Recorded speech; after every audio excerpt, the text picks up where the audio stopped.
Welcome to Everyday Martial Artist, a weekly podcast where you'll join me, Brian Doucette, as I interview a different martial artist each episode and hear their story. Some guests you may have heard of, and some you probably haven't. Be sure to subscribe where all your favorite podcasts are available. Also visit our website at everydaymartialartist.com. If you're listening for a specific interview, I sure hope you'll stay and check out the other episodes. A very special thank you to Topher Williams for our custom theme music. And now, the newest episode of Everyday Martial Artist. Everyday Martial Artist is brought to you by KOonline.com for all your martial arts needs. Sparring and safety gear, rank belts, uniforms, weapons, patches, and more. Wholesale supplies made by martial artists for martial artists. Visit us today at ko-online.com. Hello and welcome to Everyday Martial Artist. I'm your host, Brian Doucette, and as we do every week, we're joined by a brand new guest talking about their life and their journey throughout the world of martial arts. My guest today started training with Ed Parker in February of '59 and has been involved with martial arts ever since. He was the fourth person ever promoted to black belt by Mr. Parker, and in September of '81 was promoted to 7th degree black belt by Mr. Parker. He was the first person in the Kenpo community to design, develop, and implement a complete distant learning program. He wrote, directed, and acted in a feature-length movie and has acted in others. He's written a book and also has a passion for sculpting. Please welcome my guest today, Mr. Chuck Sullivan. How you doing today, sir? Wonderful. I appreciate your time. I know you're one of the people when I first launched this podcast, you were on my list, and I talked to you. You'll obviously never remember this, but we talked one time before, probably 25 years ago, when I had I kind of told you before we started recording, I had lived in California and trained some American Kenpo, and when I heard about the Karate Connection and stuff, I had actually reached out to you and had the conversation with you and stuff, and I think I actually still have one or two of the VHS tapes so on a shelf somewhere. So VHS, probably more than 25 years actually. Been a little while, but so yeah, I truly appreciate your time, and I'm looking forward to this. What we do with all my guests, I want to go back to the very beginning. I want to know, I mentioned that you started with Mr. Parker in '59, but I want to know where that first spark came from, that first interest that kicked off your martial arts journey. Well, that's kind of funny because I had always had a desire to learn judo, and because karate was unknown completely, there was no such thing. The word itself, it was just one around any place. I never heard it, never dreamed of it. And I really had a desire to learn judo. And I actually had talked my mother into taking me into a judo school in Chicago. There was a judo school that was parallel or level with the elevated platform on one of the stops. And you would look right into the place.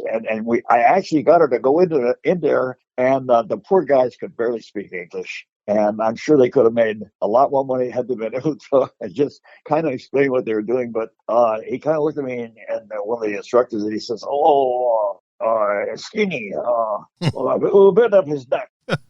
and my mother thought, that's not going to look very good. His is a big neck and a skinny little, so we never went back. Oh, wow.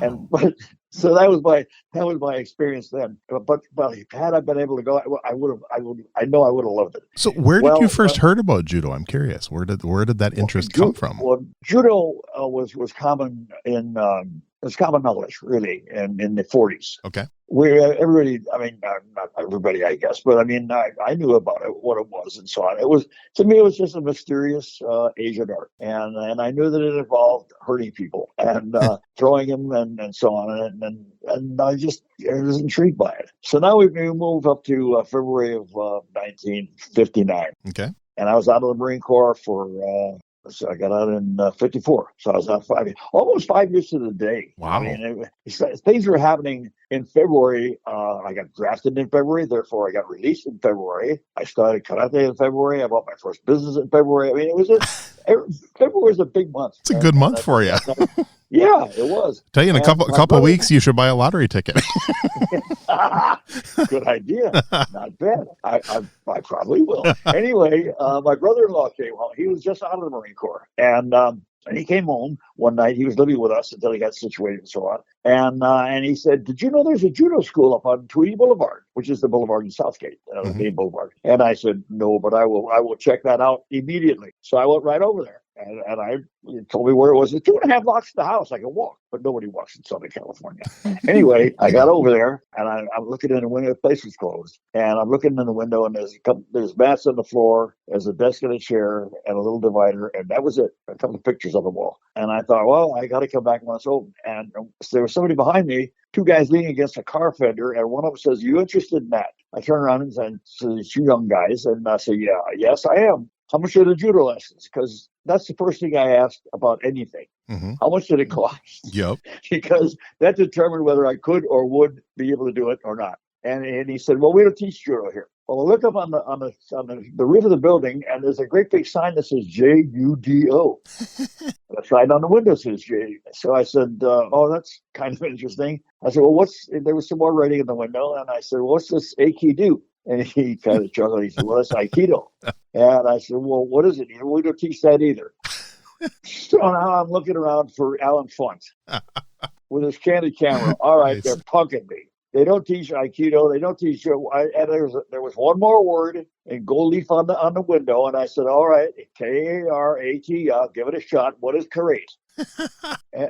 and he said, "No, that's karate." And I said, "Oh, that's what karate?" And I said, "What karate?" I said, "What is it?" And he says, "It's a striking art." And okay. So is boxing. And striking art. Well, he said, "Would you like to see something?" I said, "Well, yes, I would." So he had a key, and he was the caretaker for Blessed's guy. Mm-hmm. And we walked into the place, and now I'm 27 years old at this time. I'm not a kid. I'm not some wide-eyed 16-year-old that can be, easily impressed. And he's showing me stuff, and I'm thinking, I do not want to mess with this dude. Under any circumstance. I mean, that was some nasty. My God, they're kicking in the groin? Really? Poking me? Oh my! Wow. So at first I was like, you don't throw anybody. I'm not going to throw anybody through a plate glass window. No, we don't do that. We sweep them. And, well, what's that? And he showed me. I like that. So I said, "Well, can I see it? Can I watch your class?" Of course. So I was there the following, whatever night it was, Monday, Wednesday, Tuesday, Thursday. And I was there that next time they had a class. And Jimmy Ebrow was teaching the class. He's a brown belt. And that was it. I was sold. I said, "Oh, okay. Where do I sign up?" He said, "Well, come back when," great salesman, "come back when Ed Parker."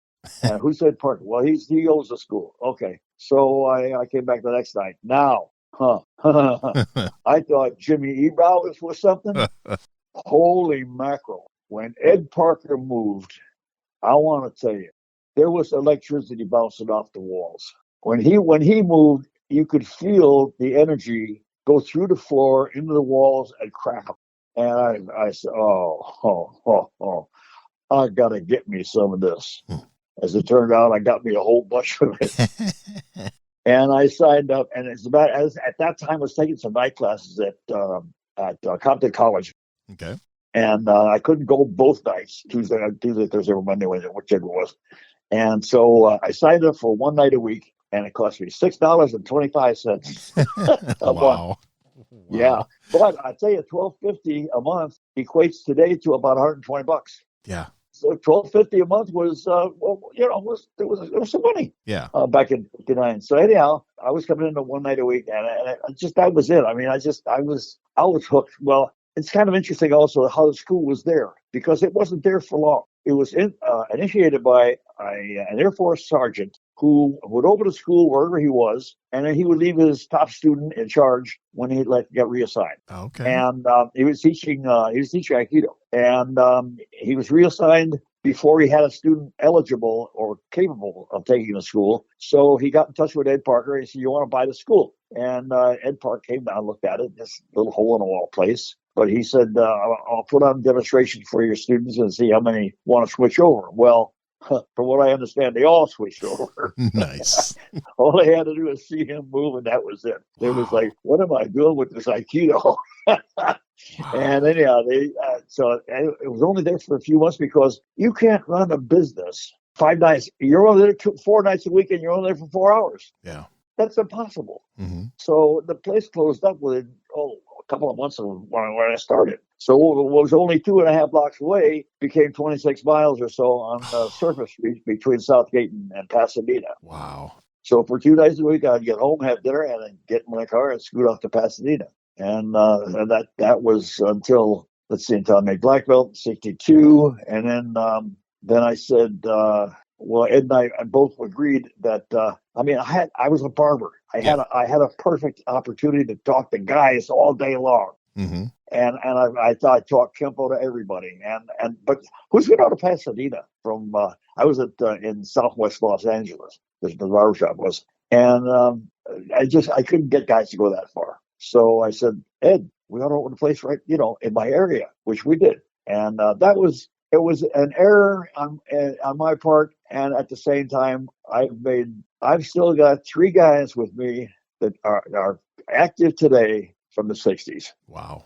So you got to figure there's a bunch of old dudes doing this at my place.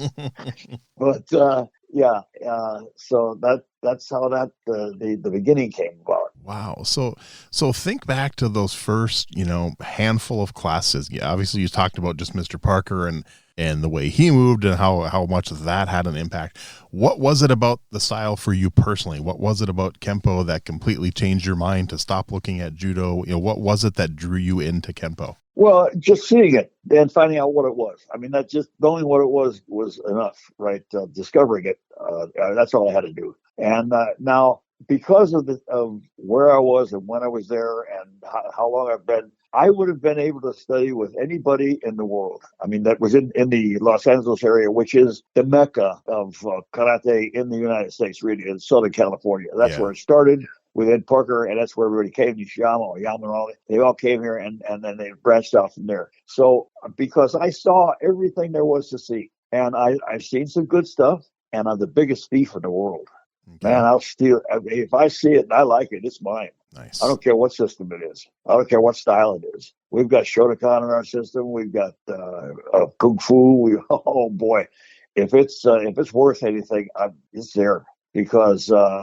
Just because it's some other style or system doesn't make any difference to me. And knowing enough about self-defense and what it is and the mechanics of it and the philosophy of it, everything, it's easy to figure out what to do. Right. You don't have to be taught. Now I did one night. Does his name George Waite ring a bell to you? Yes. Okay.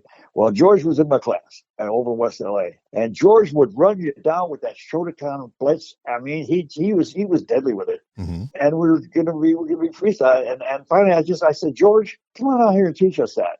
And I figured I could figure it out, but why? Why should I bother when I got I got a source right here? Yeah. And he was so good, and he did. He was very, very gracious, and he taught us exactly. We call it the bonsai run in our system. Very cool. And it's just a blitz, man. I mean, I got another great story about that, about the blitz. Yeah, go ahead.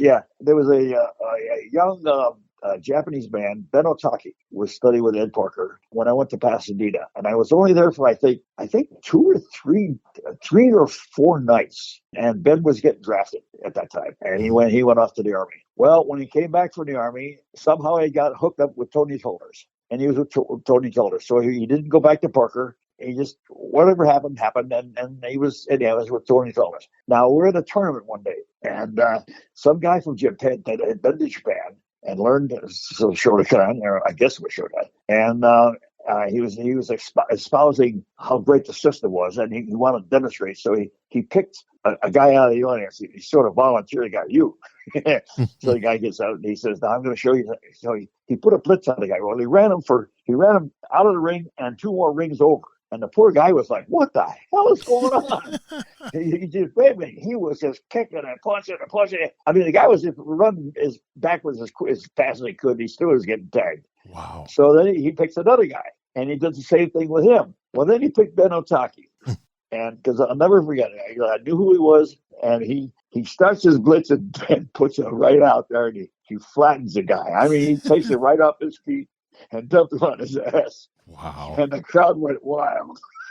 That's awesome. It just, oh God, it was great. It was just wonderful. It was like, you might get away with it once. You might get away with it twice, but you ain't getting away with it 3 times in a row. You just gave yourself up. You just told everybody what you're going to do. That's awesome. So Ben Otaki did that's another one of our techniques called up the circle. Okay. All you do is it works beautifully against a big taekwondo kick, where they carry you in half with that roundhouse kick. Because all you do is your rear foot moves backward, but not backward. It moves in a circular motion coming up, and it puts you in a position to get out of the way, get a little distance, and put your fist out right in the guy's face as he kicks. He can still hit you, but it loses about 90% of its steam. The kick does. Nice. Yep. It's a beautiful thing when they get foolish enough to pull it on you. Yeah, that is cool. So did you ever get involved in the competition side of things yourself? I was too old at the time. Well, 27 years old. By the time I got my black belt, I was almost 30, 31 years old. These other kids were coming up like 19, 20, 21. I did compete. Yeah. Yeah. I did okay. I took second place in black belt in the first international championships. Nice. Yeah. I had to fight Danny Inosanto. Wow. That's Who kind was of one of cool. my students. That's awesome. Yeah. One of my students at the time. And I don't know if he kind of let down a little bit or what, but I don't think so. I think he was trying. But no, oh God, let me tell you, that first international championships, if we got enough time and we ever get that far into the conversation, I can tell you about that. And it was brutal. Yeah. I've been to one of them. I got to go to the 1995 one. That's when I decided I was moving to California after driving out and just to go watch that. And yeah. Well, that was like the early days. Obviously, no. I mean, that was after Mr. Parker was gone and stuff. But yeah, and I've heard stories from many, many people about the glory days of that tournament, and it was a cool. bloodbath. It was pretty bloody. In fact, I was standing next to Ed, and we're just observing, and there were like 8 rings going on, and there was a guy walking through the rings. He's in civilian clothes, suit, and he's walking up to the thing, and he finally gets to us, and he says, "Mr. Parker," I found out he was the tournament doctor. I didn't know him at that time, and he says, "Mr. Parker," he says, "you got to do something about the control here." He says, "I just counted 8 knockouts walking across the floor." Wow. Well, what was happening in those days? This was 64. You were taking two male adults that were probably already pretty bad guys to begin with, pretty bad dudes. And you're teaching sophisticated fighting. Well, a lot of the schools were teaching, I got to deviate here, I want just right here, because at the end of the day, I had 3 guys walk up to me and they said, "We want to thank you." And I said, "You're welcome." "For what?" "What did I do?" And he said, "No, we want to thank you for teaching us how to block." These guys don't know anything about blocking. They're just killing each other. None of my people got hurt. None of them. They didn't all win, but nobody got hurt. Because they could block. They knew how to block. And, oh my God, that's like one of the first things you learn. Yep. Punching, kicking, and blocking. Wow. So anyhow, with the getting back to the tournament, you got adult males to begin with who are probably pretty. They want to learn how to fight. They probably already know how. And you teach them some sophisticated stuff, but you don't teach them how to block. Well, you got 2 animals going at each other. It it was brutal. It really was. Because that was one of the things I found that they were very, very light on, was self-defense. They were very offensive, but their defensive skills weren't very good at all. So it got a lot better later, obviously. But wow. So then you were there when Bruce Lee did his famous demonstration? Yep. How was that? How was that to see in person? It was, well, who knew who he was? I knew who he was because I'd met him before. Right. We were on a first name basis. And you want to hear about that one? Yeah, if you want to. Yeah. And I met Bruce Lee. Well, Bruce Lee came down to the studio, the Passenger Dojo, with Ed Parker, and because Ed was introducing him to the people that he knew in the movie industry, because that's where Bruce wanted to wind up. So I remember him walking out to the mats. We're coming from the back dressing room, and with our jackets and shoes and stuff in our hand, and going to put our shoes on and go home. And he met us about halfway, and he said, "I want you guys to be the hot young martial arts." I'm reading the exact words. Hot young martial arts. This is Bruce Lee. Well, he could have said "ook look Luke." I mean, okay, fine. So we all shook hands, and Ed got called to the phone or something, and he had to leave. And Bruce immediately took over the conversation. Immediately. And he was telling us how he had just returned from Hong Kong. And we were like, "Oh, wow, Hong Kong, the mecca of Kung Fu," which our system basically is. I mean, it's Ed Park. It's anyhow, it's Chinese kind of thing. So, and we're like, "Oh, wow, Hong Kong." And we said, "Well, so what are the martial arts like in Hong Kong?" And he said, "Well," I've got my little imitation of Bruce. He's got had a little speech impediment. And he said, "Well, it's 95% commercial bullshit." And we were like, "Oh, really? Holy mackerel, commercial bullshit." Okay, well, if he says that he was there, and he said, we said, "Well, how about those other guys?" He said, "Well, half of them are trying, but they don't know what they're doing." And we're like, "All right, now we're down to 2.5%. What about those guys?" He said, oh. He says, you round eyes and get murdered going down the alley where they work out. He says, you'd never make it alive. And we're like, okay. Wow. Triad, tongue. This was the no nonsense part. Anyhow. Yeah. So now we're talking, and he's showing us his forearm. It was like a piece of hardwood, like metal. Wow. I mean, you couldn't dig your finger into it, your fingernail. I mean, it was like, what the hell is under that skin, for God's sake? And we're just talking, and then he said, he dropped a bomb on us. He says, by the way, I was watching what you were doing earlier. And he demonstrated a move that we're doing in the class. And I wish I could remember what it was. It wasn't enough to make me say, "Oh my God, our system is full of shit," or anything like that. It was, but he picked something out that was definitely wrong. I mean, wrong. Well, that's what he said. We said, "Well, what do you mean?" And he showed us, and he says, "Well, I just want it because it's wrong." And we said, "Well, what do you mean by wrong?" He said, "It violates a principle. It's no good." And we're like, "You got a lot of nerve, kid, coming in here." And with your mentor, I mean your movie mentor, at least, and pointing something like that out. And I was offended. Mm-hmm. And I remember Dave Evler, he grew about 3 inches in height. And he kind of looked at me like, you want him or should I take it? And I'm like, no, let's hear what he has to say first. I want to hear what he thinks is wrong. Well, he proved it to us. It was a bad move. Wow. It was a bad, well, I can give you an example. The short hour block, like in short form 1, the short hour block should not be in the system at all. It should never be taught, should never be shown, because first of all, you're blocking with your radial nerve in the arm. That's ridiculous. You don't block with the radial nerve for your arm. You block with the radial nerve of the other guy's arm.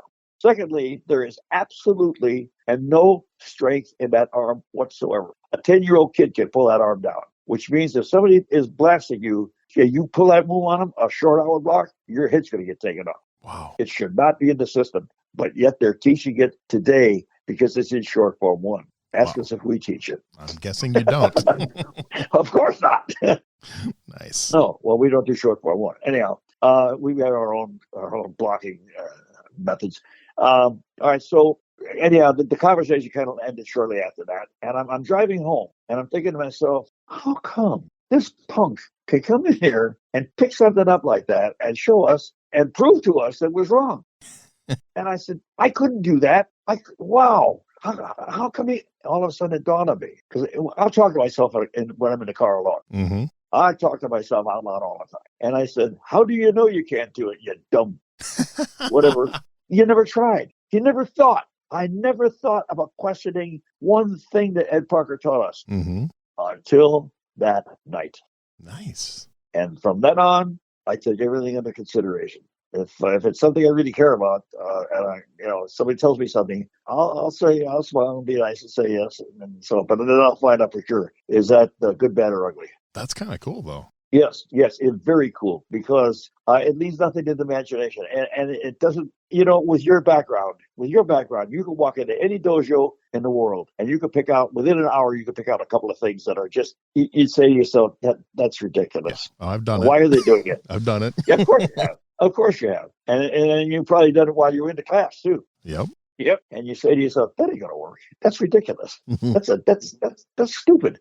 Now, tradition. I love tradition. I love the way we bow on or off the mats. I love our greeting salute. I love our formal salute. I love everything about that we do until it interferes with common sense. Right. Then it's got to go. Tradition got to go because tradition ain't going to save your ass when you're out there in the street. That makes sense. Yep. So when did you what belt and when did teaching become something that interested you? It's kind of funny because I could see certain things. All right, for instance, we started the class off with calisthenics. I didn't go there for calisthenics. I went there for karate. I want to learn karate, not calisthenics. I can do that at home. I can do that on my own. And I thought to myself, if I ever teach, I will not start the class with calisthenics. I will start it with basics of Kenpo. And I'll tell you, I'll work you up a sweat doing basics a lot quicker than I will calisthenics. Nice. And then you're getting a full hour of Kenpo. It's what you're paying for. Yep. And there was just things that bothered me, even when I was just learning. And because, again, I wasn't a kid. Mm-hmm. I was already, kind of long in the tooth, really. And then when I finally made brown belt, Al Tracy and I made brown belt the same night. Okay. and we were the only two that night. And they say that, yeah, we remember Chuck being around, but not much. Yeah, their memories were really selective. Anyhow, but I remember when I came back from San Francisco one time, and he said, I visited the Tracys, and I sanctioned their belts. And I said, well, they would have made it by now anyhow, because they left, really, when they left under good terms. Yeah. And they didn't try to compete. They were always in San Francisco and opened up, and they did what they did, and, the rest is history. But anyhow, so there we were as a brown belt, and well, when the split came, you know about the split. Everybody knows about the split. Yeah. Oh, yeah. Well, I was there. I know all about the split, believe me, because I did not care for Jimmy Woo as a teacher. I didn't care for him as a person. It was like I didn't dislike him. Mm-hmm. I just didn't like him. That's all. I didn't have anything to do with him. And when I walked into the dojo one night, and the kid that was in charge of it looked at me and he said, "What are you doing here?" And the place was empty. Normally it would have been a buzz with activity, and it was empty. And I said, "Uh-oh, something happened." It finally happened. Well, then I called in the next day and I said, "Where do we go from here?" And he said, "Can you teach? I mean, can you spare some time to teach?" And I did. So I got my feet wet right there. Oh, wow. Okay. As a brown belt, and I was just kind of pushing it. But I already had within that week, I figured up. I think I did something like about 10 lesson plans, and then I had a rotating thing of about 100. They didn't really work all the way, but they worked well enough. Danny Inosanto still has them. I gave them to Danny, and he still got them. Wow, that's cool. Yeah. That's really cool. Yeah. We were down to visit him not too long ago. Paul Casey, his little boy, and us, and my lady, and so on. And he went up to his office and he brought a loose leaf binder down, and there is all typewritten, all the stuff I gave him back in the 60s. Wow, that is really cool. Yeah. So what led to the decision then to open your own school? Well, it was because of being so close. I wanted to have it near the barbershop so I could steer a lot of business into it. Okay. And I could bring the people that really wanted it into it, because I knew I couldn't get them to go to Pasadena. Mm-hmm. I would have gone to San Diego if I'd had to. Yep. I mean, I'd have gone no matter. I mean, if it was possible, I would have gone. I don't, it wouldn't have mattered to me. It's just that I was that hooked that it was done. I was gone. Okay. Yeah, I would have gone. So, but most people won't. So, I had the place, and I taught one night a week, and Parker taught the other night. I went down to his West LA school and taught there. Okay. And I made black.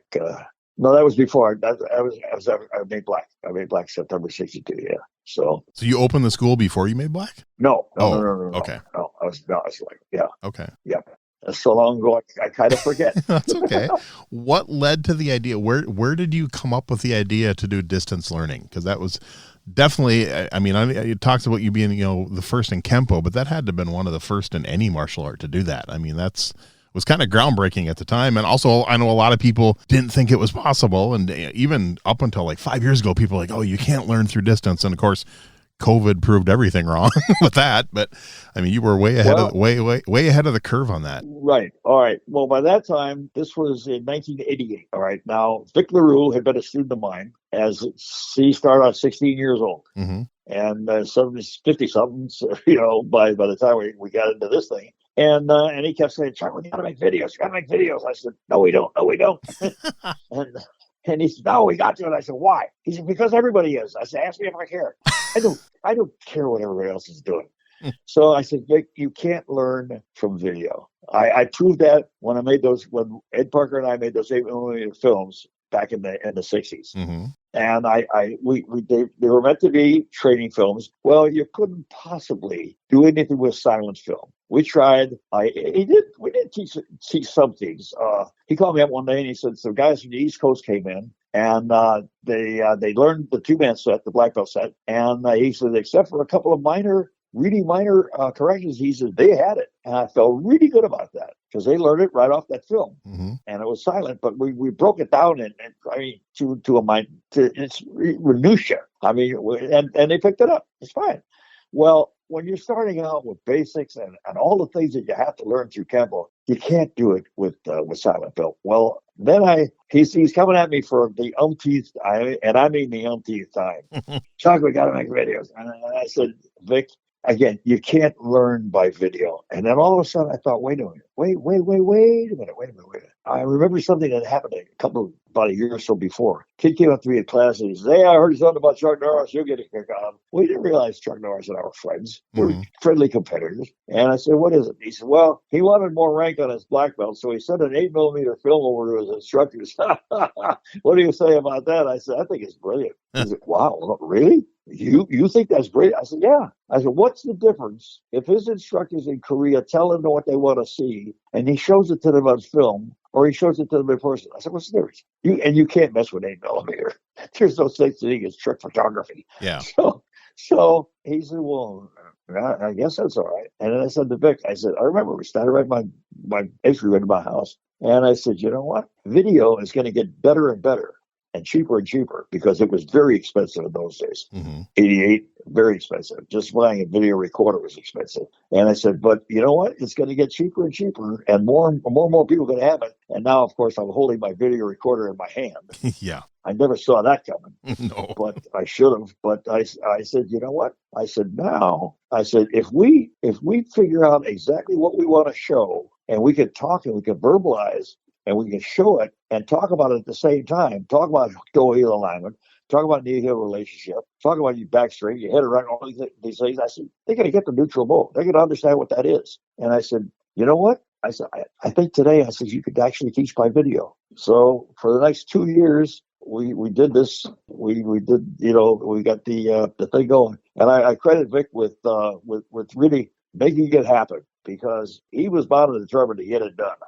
I'll get halfway into something and find something else to do and go off on a tangent of something else. But he just kept at it so dogmatically that I really credit him with making it happen. Wow. So we finally got the first one done, and we had no idea if it was going to work or not.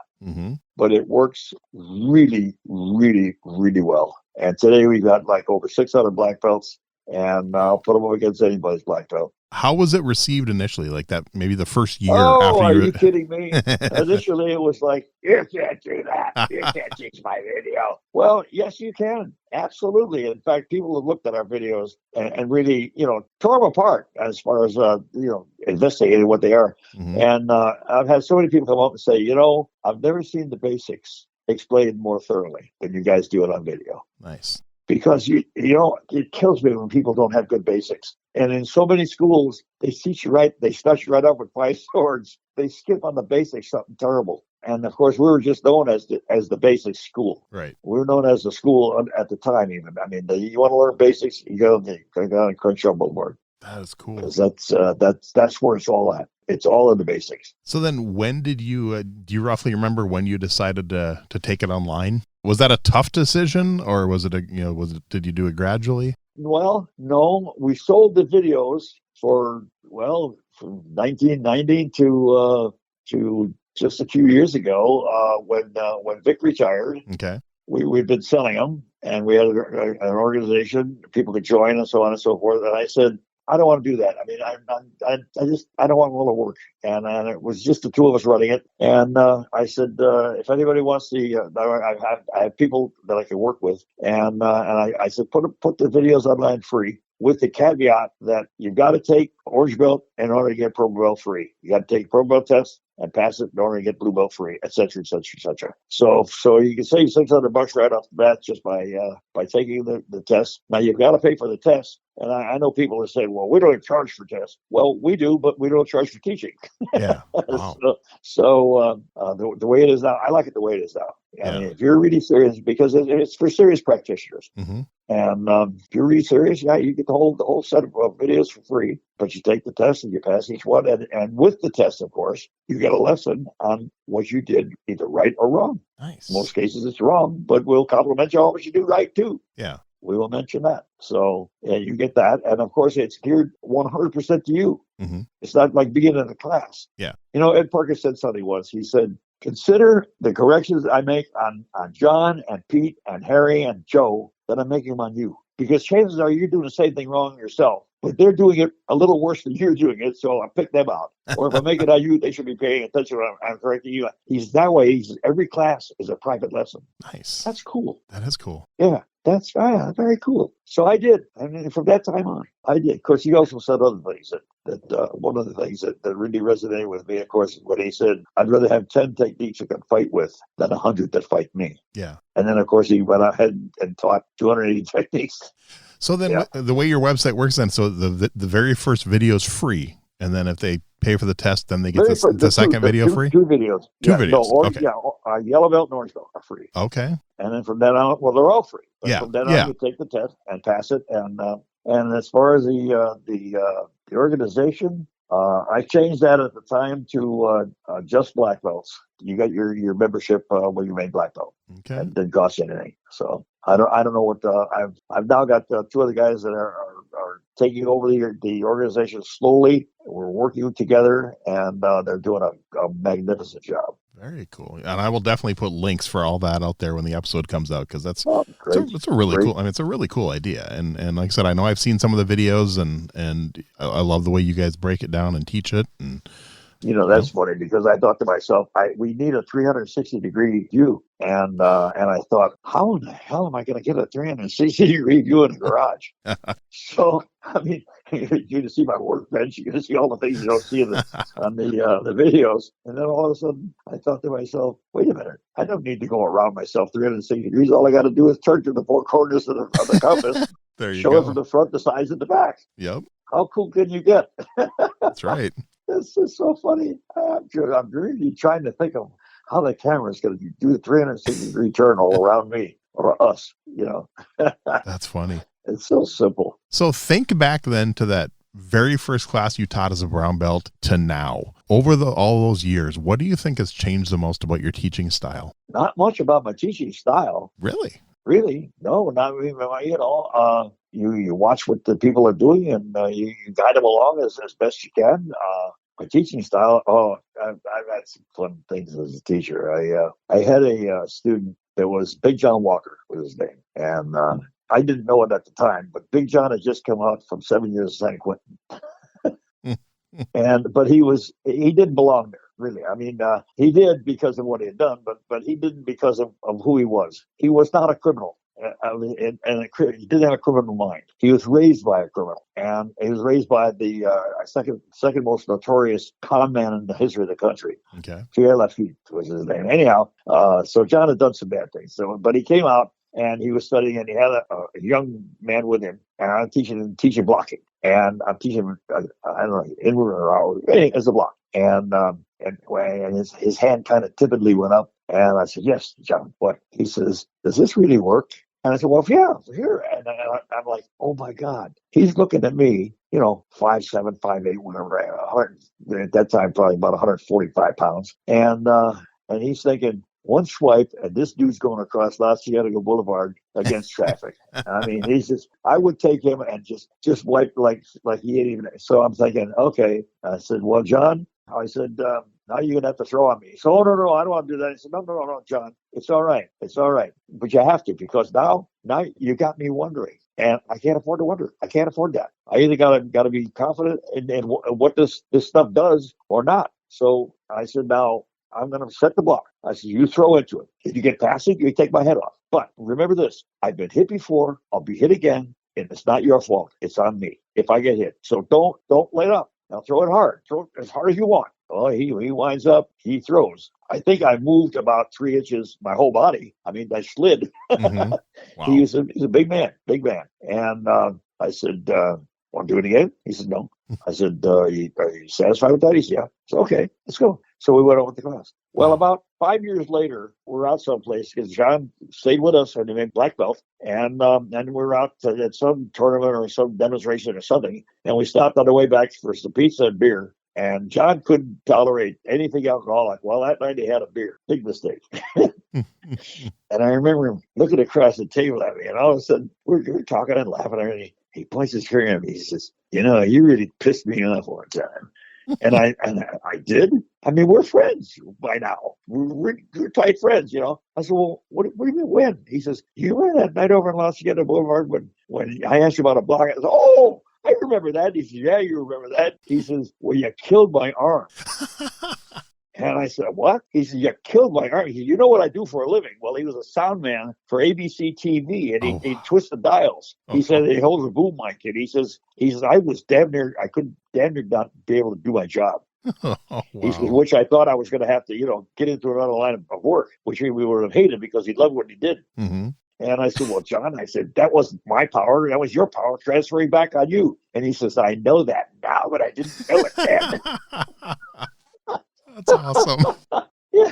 That is cool. That's a good time. Nice. Yeah. What made you decide to write your book? I was just reading about it. I know when you first talked about it, I went and looked it up, and I'm definitely going to be ordering that next payday because that looks really interesting. Well, just a lot of stuff we're talking about here. Exactly. What it started out to be was because we had the newsletter, and then when I made the taste free and all like that, the newsletter went down. I was writing it, and that was kind of a job. Every quarter, to come up with a whole newsletter. And we were mailing it out in those days. So it had to be printed. And so I did it on my own printer. But anyhow, we had to bind them up, staple them, and everything, and send them out and everything. And wait a minute. Okay, yes. So I said, I don't want to do that anymore. And I did. Well, now that the guys are taking this back over and they're going to reinstitute the newsletter, I said, well, what I'll do is I'll write a story for each newsletter. And so each installment comes out, people can read it. And I'll give you like a couple of years worth. Mm-hmm. So even after I'm gone, they still got stuff to print. And in fact, I already intended to give more than a couple of years worth. I think right now it's 15 years or something like that. So then I said, I hate installments. I don't like to watch installments on TV, and I would hate reading installments. So I said, I'll put them all in a book.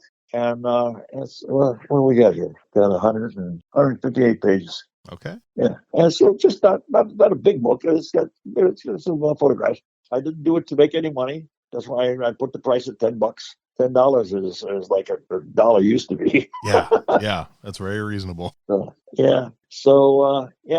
people have been they told me that they're enjoying the heck out of it because it's a fun read. Read because it's everything we're talking about. Yeah, and I love reading books. Since I started the podcast, I don't get to read as often as I used to, unfortunately. But yeah, I do love reading, especially martial arts stuff. So I will add that to my. Since my vision has got what it is, I enjoyed reading too, but it's so difficult now. Yeah. Yeah, cool. I got glasses and all, but they just I'm going to get another pair. just see if they get improvement on these.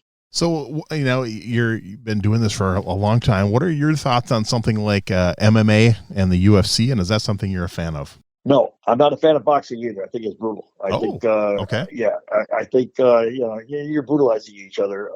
You can compete in other things. You don't have to beat each other up or kill each other. It's I don't like it. The MMA, well, I'll give you a story about the MMA. Okay. One of our black belts, big dude.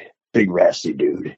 He was about a fifth degree. Well, he went into the MMA for 2.5 years. Wanted to find out just how bad he was. Well, he's pretty bad. He had a very reputable record. And at the end of 2.5 years, he said, "Well, that's enough of that." Okay, now he's on his day job and had to go out to the Dempsey dumpster and dump some stuff. And him and a homeless guy, another big nasty dude. He says there were words exchanged, and he says then all of a sudden he says there were punches exchanged. Jeez. Wow. And I looked at him and I said, "Well, you didn't exactly come out unscathed, did you?" And he said, "No, but I got 3 good kicks in." I said, "To what?" He says, "The body. Good kick him in the groin." These are his exact words. "It never occurred to me." Oh wow. I said, "What?" Then I came back, I got on my computer, and I started dissecting our techniques. The 55 technique, well, we actually have 60 because we included yellow belt. Of the 60 techniques we have, 21 of them start with a kick to the groin. Wow. Or a strike to the groin. Start with it. 8 more included. How in the hell could anybody, they drilled it right out of them. So when somebody asks me about MMA, there's some bad news there. I mean, you watch it, there's, I wouldn't want to tangle with them. I'm too old for that shit. Anyhow, but we do everything that they cannot do, and we do it first. Right. You can't stick a finger in an eye in an MMA. You can't bite off an ear. You can't knee him in the groin. You can't hit to the groin. I mean, you can't, all the things that they cannot do, we do that first. That makes sense. So okay, you get into it with an MMA guy, you just go for the throat, go for the eyes, go for the groin, and leave. He gets to wait for the ambulance. You get to go home. Yeah. In all your years of martial arts, your over 60 years martial arts journey you've had, is there one philosophy you've learned that is at the top of your list? Philosophy. Mm-hmm. Be first. Nice. I like Absolutely. that. You know, we don't, and we practice techniques quite often. Well, you know about our dummies, our life-size dummies. Mm-hmm. All right. Well, the reason that I built them to begin with, designed them to begin with, was a student came up to me one time. And this is early on. This is on Crenshaw Boulevard, and he said to me, "Can I talk to you for a minute?" Sure. So he said, "I got into it over the weekend, and I went to kick this guy in the groin, and I missed." I said, "What do you mean you missed?" He said, "Well, I didn't kick him in the groin." I said, "Well, what'd you kick him in the leg or the bladder or what?" He says, "No, I didn't kick him at all. I did what we do here." Well, my blood ran cold, and I thought to myself, "Holy mackerel! I'm not teaching these people to kick. I'm teaching them to not kick. Well, I'm teaching them to kick, but I mean to not hit a target." I figured I couldn't believe that he couldn't switch from where he was into kill mode. Yeah. I couldn't believe that, but here it was, and I got another story about that too. I mean, it's been proven to me that, well, I can't tell you how many times I've heard the expression, "As you train in the dojo, so you will do on the street." Mm-hmm. Now, if you practice coming up short with every blow that you do because you can't hit your student because that's too damn expensive, yeah. You run out of students in a hurry, and that's all you practice, and that's all you do. That's where you're very, very likely to do on the street. Now, I've always said to myself, "Oh no, that wouldn't happen to me." How do I know? Yeah, I don't know. Really? Well, yes, I know because I hit those dummies. I kick them as hard as I can. And I hit him as hard as I can, and I hit him as fast and as often and with as blended as moves as I can get. And when you start hitting things, at first you go put it in the air because you're doing air Kenpo. Well, after you start hitting things, you go boom, boom, boom, boom, and the motion just stops with the strikes. Well, after a while, that picks up again. You start to put it, and you blast them, and you're not blasting 1, 2, 3, 4. You go, what is wrong? What is wrong? That makes sense. Yeah. Makes perfect sense. Oh, yes, it does. It makes, here again, if it ain't logical, I don't do it. Yeah. I guess that would be my philosophy. If it's not logical, we won't do it. And we are willing to change anything at any time. You come to me and you show me one of our techniques and you say, if you just did this, I'll tell you one of my favorite things. Mm-hmm. And it's really, it's kind of I wish he hadn't done it. But he did. So it really did, and it happened. And we were driving back from West LA to Pasadena one night. I don't know why my car was in Pasadena, and I was traveling around with Ed Parker. Well, I think I do remember, but anyhow, we're planning one of the internationals, and so I was able to spend the day with him. So on the way back, even with his lead foot, it takes like 45 minutes or 50 minutes to get there. And we got to talking about grip of death. And I said, "Ed, you do 2 hammer fists with the hammer, the hammer fist, one to the kidneys and one to the groin." I said, "You can't hit the groin with a hammer fist that way. But all you got to do is turn it over, and your arm will bend that way. It doesn't bend the other way. Try feeding yourself the other way if you can't bend your arm. But you bend it, and it'll go right up his kazoo, and you can hit your arm. You can't miss his groin." So he's arguing, "No, Chuck, you don't understand. It's what you do with the leg first." I said, "No, Ed, you don't understand. You're the only one that does that. I watched that line do it, and nobody does that thing with the leg. I can't do it. Nobody does it. They don't hit the groin. They think they are, but they're not. They're deceiving themselves, and they're not going to get hung up in a headlock, and the next thing you know, they're going to get taken to the ground and then face smashed in the pavement." And I said, "Because it doesn't work." And so he said, "No." He argued. We got all the way up to Pasadena. It's midnight. We get out of the car, and in his driveway, I'm putting headlocks on him. He's putting headlocks on me. And I said, "Ed, all you got to do is just, And I said, now, I put a headlock on him. He barely got to the groin. I said, "Turn your hand over." Well, then it was just, his exact words were, "You're right. I'm going to change it." Wow. And he never did. Really? He never changed. Wow. I never saw Ed Parker change not one thing in one technique he ever created. Wow. Yep. Our system has been alive for like 33 years now, and we have changed about 12 things, and many bad for 33 years. Yeah. And we look for them. We look for changes. I was going to ask how many of your techniques in your system are the original way that you learned them from Ed Parker? None. Wow. It's altered and modified that much. Yep. That's good. Yeah. Okay. That's good. Yeah. Even Crenshaw, we called it 5 count. It was 5 count, then it was 5 swords. And when he named the techniques, I didn't want to name the techniques because I thought that was kind of like plagiarizing Ed Parker. And then I remember he'd give me a book. It was all in Chinese, and somebody had written in English under the caption under each picture. And I thought that's where he got the idea. And I looked heavenly and heavenwards, and I said, "Thank you, Ed." And so we named our techniques. So instead of the third one for brown and the fourth one for green, and we gave them names, and we did it by making it a contest. We set out a code. Like a backfist was serpent strike, a punch was thunder, a kick was lightning, and so on, and all the things. So you tried to make it either you tried to name the technique for what it does, or where it hits, or who's doing it, or whatever. Dragons in a wedge. I mean, that's two people attacking you. And anyhow, we put it out there in our newsletter, and we got submissions from all over the world. And then we sat in my garage one day in our dojo, and we one rainy day eating pizza and drinking beer, and we voted on them. I think Vic and I got like 6. Nice. And everybody else got all the rest of them. But that's how they got named. So it wasn't just us; it was everybody. Everybody had a hand in it. That's cool. It was fun. So one quick question on your learning system that I've had people ask me about different ones over the years, whether it's your style or someone else's. In your opinion, will it work better for someone if they do it with a partner? Oh, absolutely. Okay. You got to have a partner. Okay, yes. You do. All right. Yes, that is a must, because then eventually you have to freestyle. Yeah. You've got to show us your freestyle ability. I mean, we don't just take it for granted. So what suggestion would you have for someone who maybe doesn't have like a friend who wants to do it and they still want to learn? What would you recommend? It's really tough. You got to have a partner. I mean, if you have to advertise in the paper to get a partner, that's actually not a bad idea. Yeah, I've heard of people going and putting the ad up in in fact, Big John Walker did it. Okay. He says, but then he said, I want to teach it. The kid wanted to, he said, I just hired him to throw punches at me. And he said, they say, I know I'm teaching him. I said, of course you are. He got intrigued. Okay, that's cool. But now one of our guys went to a school in Florida where he lived, and he told him, I need somebody to freestyle with. Can I come in here and pay you and just freestyle? And the guy said, sure. So he took his money and he had him come in there. Well, before you know it, the guys are asking this one of our students, Alan, and they're asking him, well, where are you studying? This and that. And he tells them, well, by video and so on. Really? You learned all that by video? Because he said there was only one guy in the school to keep up with it. Nice. And he said, and it wasn't the instructor.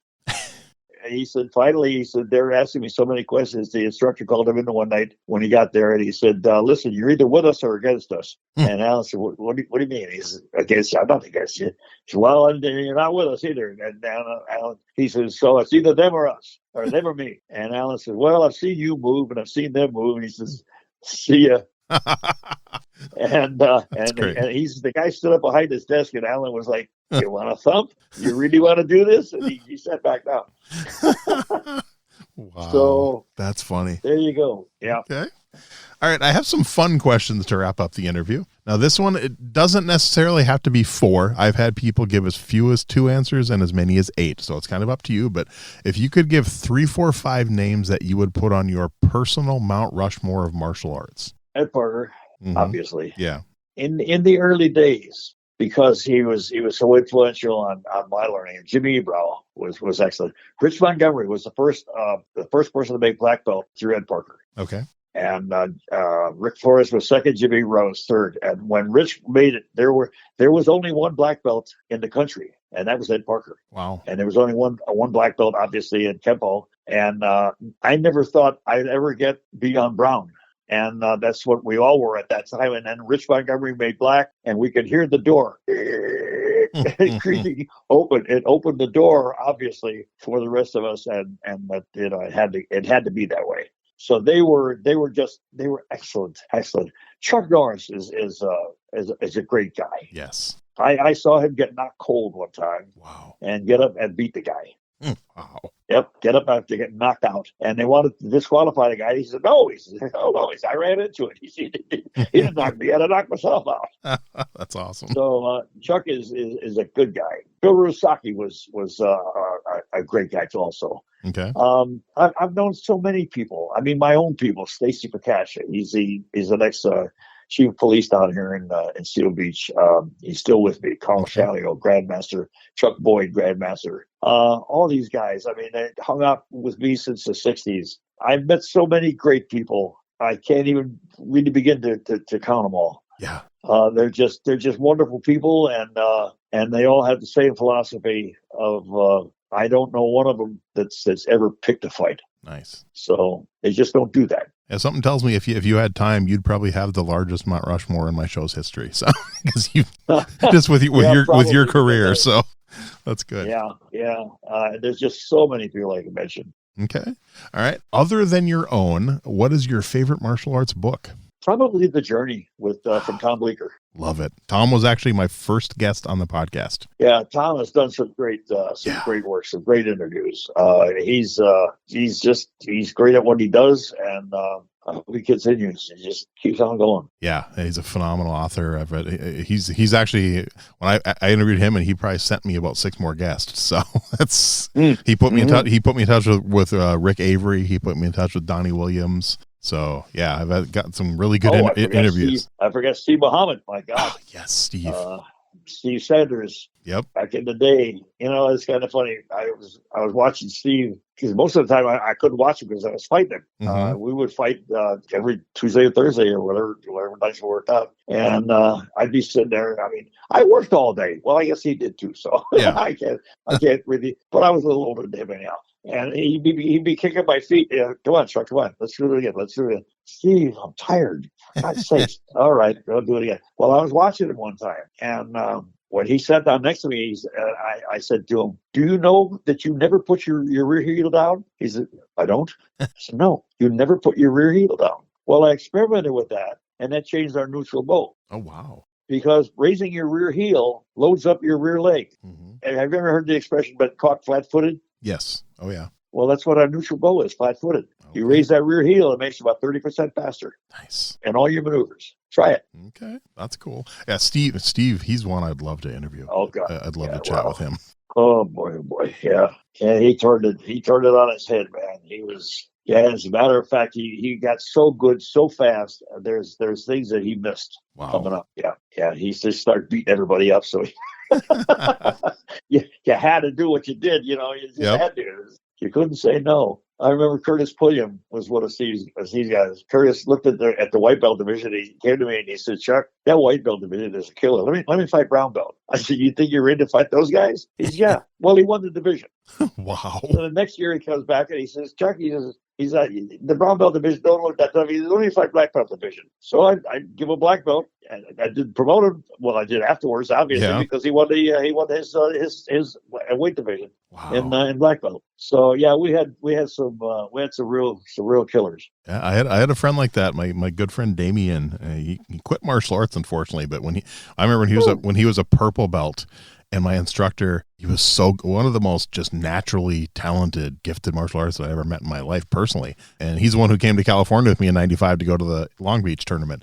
But he entered a tournament one time, and my instructor's like, he's like, "You're too good. I can't have you fight other purple belts." And he put him in black belt division just to give him more challenge. And he won black belt division as a purple belt. So I was like, wow. Holy mackerel. Yeah. I'm like, it's when you see someone like that, you know it. I mean, there's just something special about him. Yeah, you do. I remember when Steve, we had brought our guys out to the West LA school and from Crenshaw, and at the end of the evening, this skinny little guy comes up to me. He says, he says, "Where do you guys work out?" I said, "On Crenshaw Boulevard, Southwest LA." He said, "That's my backyard. Where?" And I told him on Florence Avenue. Whoa. He said, "Can I transfer?" And I said, "Well, this isn't exactly the public school system. No, you can't transfer. But as soon as you get done here, it's still in Ned Parker School. Yeah, come on up." So he did. That's all there was to it. That's awesome. Nice. All right. Do you have a favorite martial arts TV show? Wow, TV show? No, I can't say I do. Really?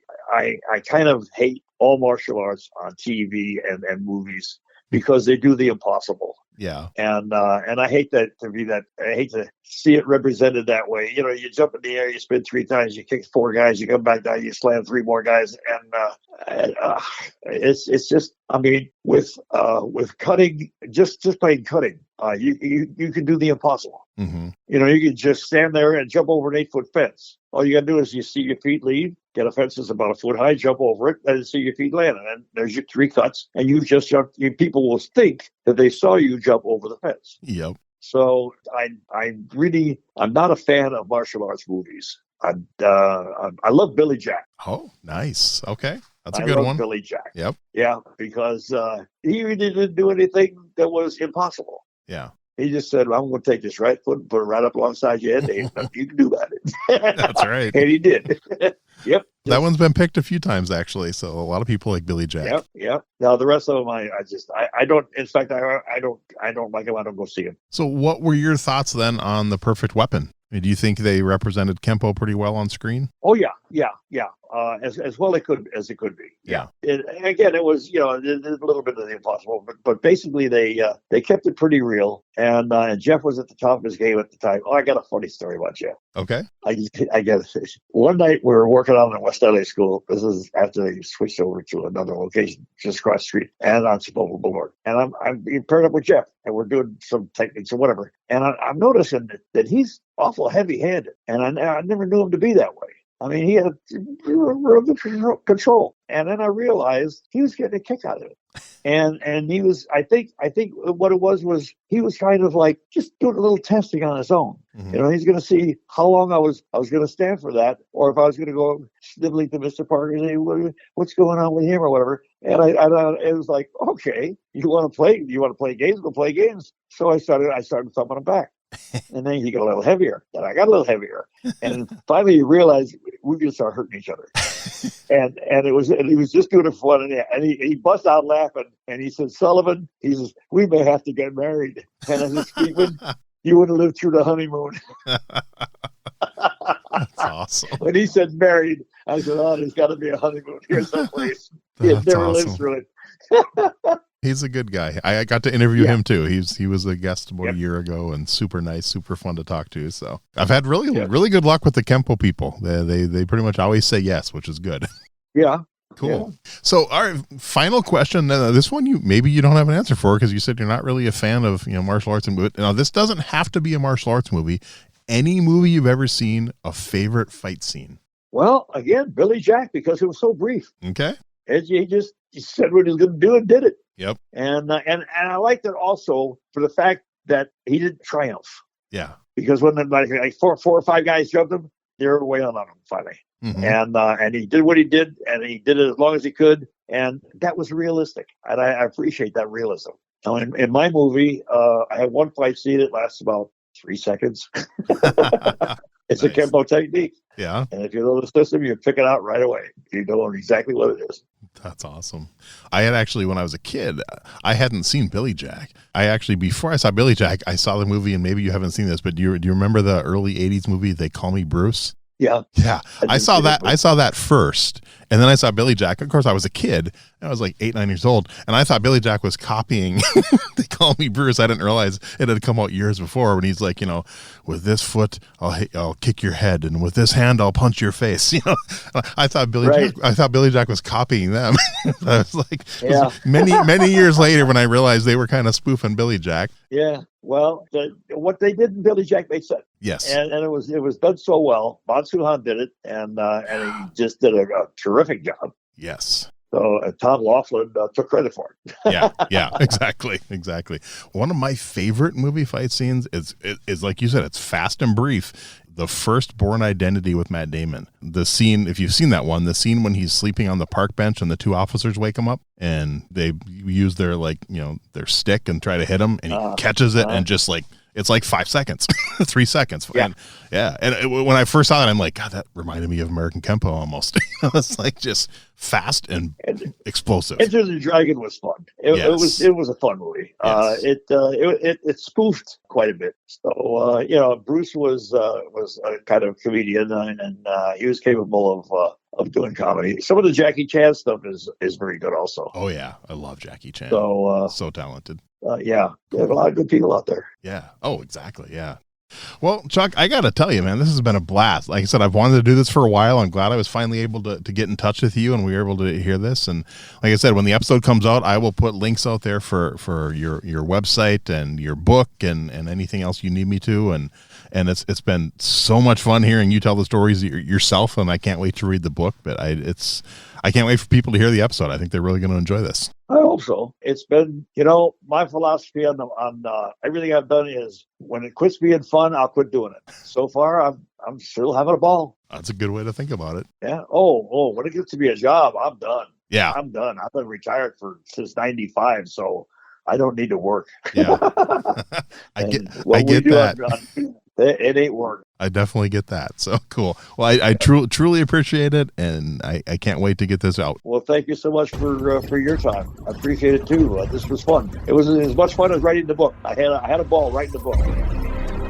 Thanks for listening to Everyday Martial Artist. We hope you will join us every week for a brand new episode with a different martial artist telling their story. If you enjoy the show, be sure to leave us a review. Also, be sure to check out our website at everydaymartialartist.com. There you can find all of our episodes and contact us to suggest guests and ask questions. Again, thanks for listening to Everyday Martial Artist, and we'll see you next week.